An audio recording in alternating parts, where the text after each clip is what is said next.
I thought I would go ahead and tell you the whole story of the time I met an MK Ultra trainer.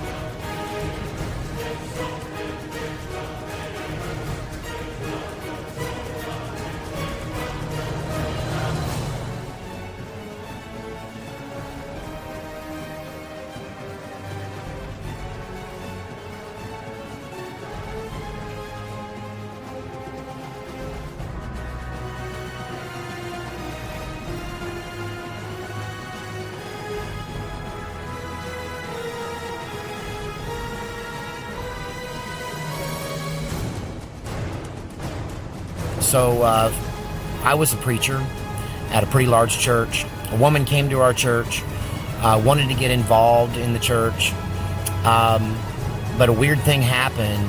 The bishop in charge kind of snubbed her and wouldn't let her get involved in the church, which is kind of uncharacteristic for him. So I asked him about it. He was pretty cryptic about why, and he actually did tell me that it was because he felt like she had mental issues and he couldn't go into it.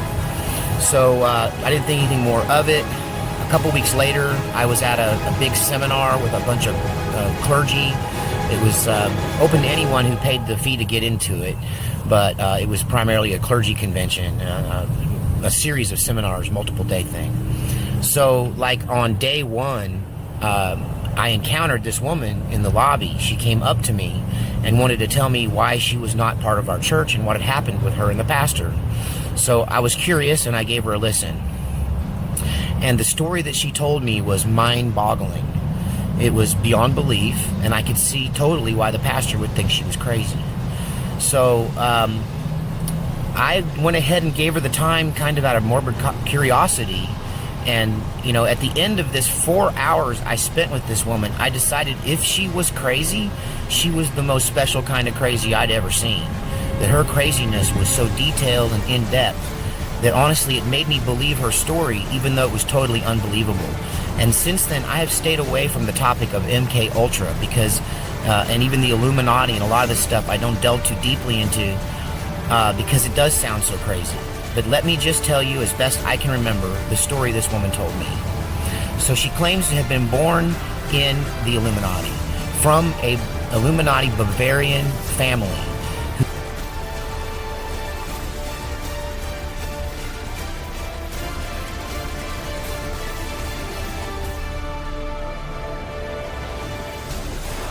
When she was 13, she was taken, she says, to Rome, where they walked through a series of catacombs under the city and hallways and passageways underground until they ended up in an Illuminati room, like a cathedral or a satanic church.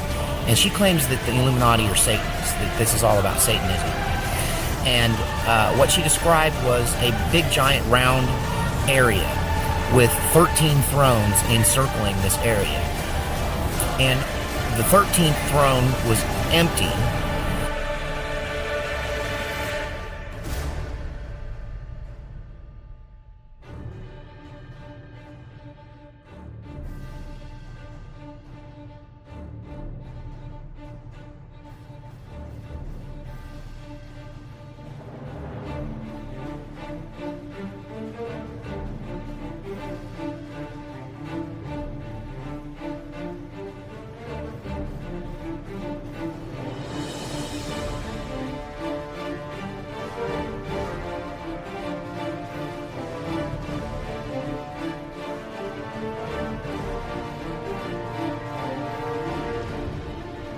The 12th throne is where the head Illuminati member sat, and the previous 11 thrones were occupied by the dead bodies of previous heads of the Illuminati.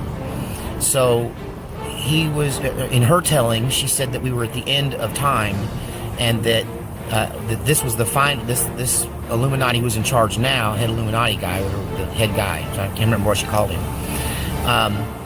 the master. She called him the master. that he was the last one before the final one who would become the Antichrist. He was going to sit in the empty 13th throne. So in this circle, she said, was a pentagram and candles, and she was laid on a ceremonial altar at the center of this. And then while everyone watched, this large group, including her family, she was raped by this, well, she gave herself willingly to this 12th master.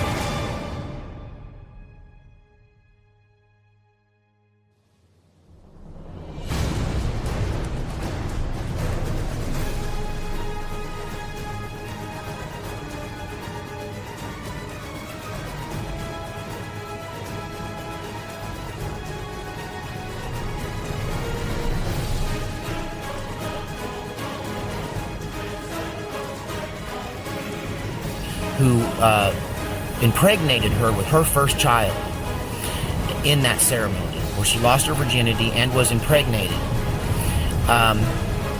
She said that she had just started her period a few months earlier, and that's why they took her there, and that when they took her there, she was fertile. So she was inseminated by this guy in this ceremony, and that her son was very special because she was the son of the master, or he was the son of the master, rather. And she was chosen because she was of a pure bloodline that went back to royalty in Bavaria.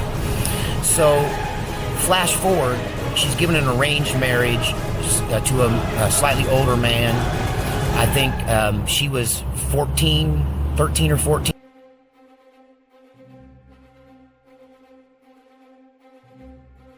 When they got married, and I don't believe they were married in the States. They were married in another country. I think it may be Germany. At any rate, her and her husband were trained and had a job in the Illuminati, and they were MK Ultra trainers.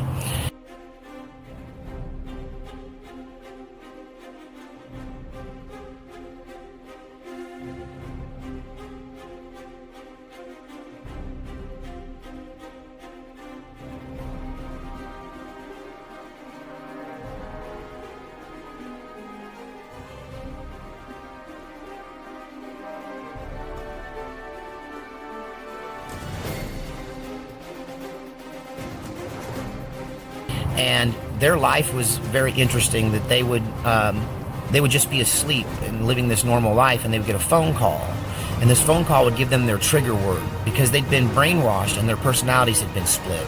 So during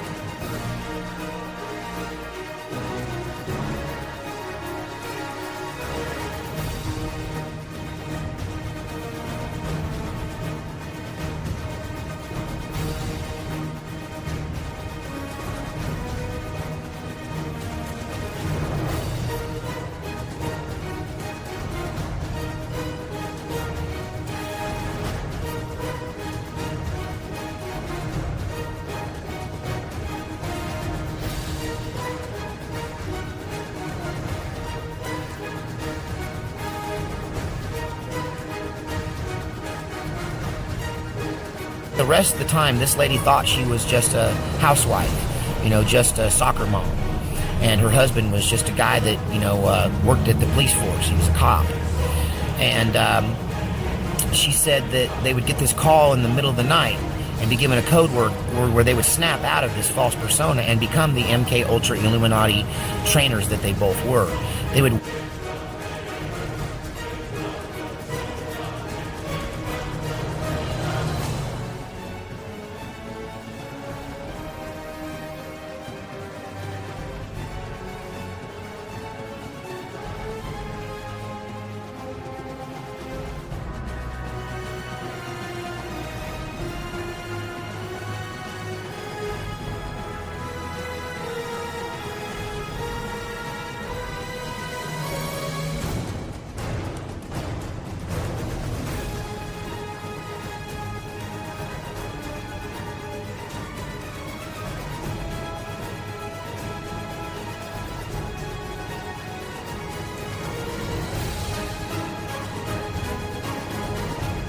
wake their kids up, because their kids were also in this torture program, becoming MK Ultra slaves.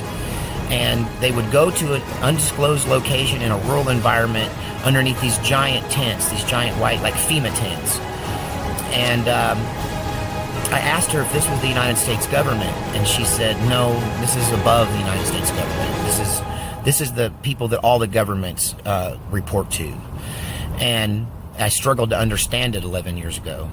And so anyway, she says that they would then engage in torturing other candidates, and that they themselves didn't torture their own children, other people did it. But they would torture children and young adults, and they would use this torture to split their personalities and be able then to be like them. So a code word would snap them out of their fake life and back into the reality of who they were.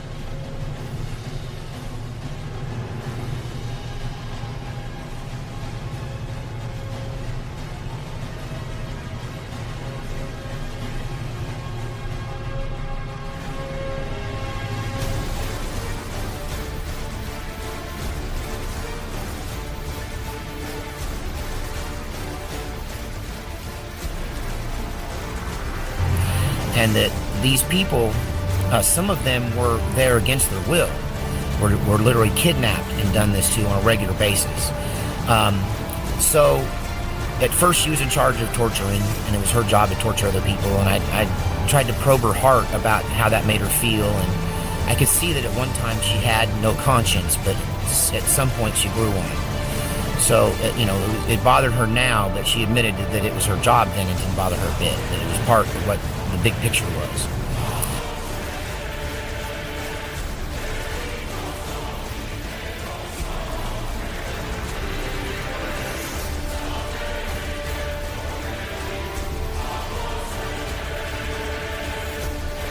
So they would train these people, and when they got them to where they could turn them on and off like that, then they would start giving them weapons training, martial arts training, firearms training, and eventually she was promoted out of torture into firearms training.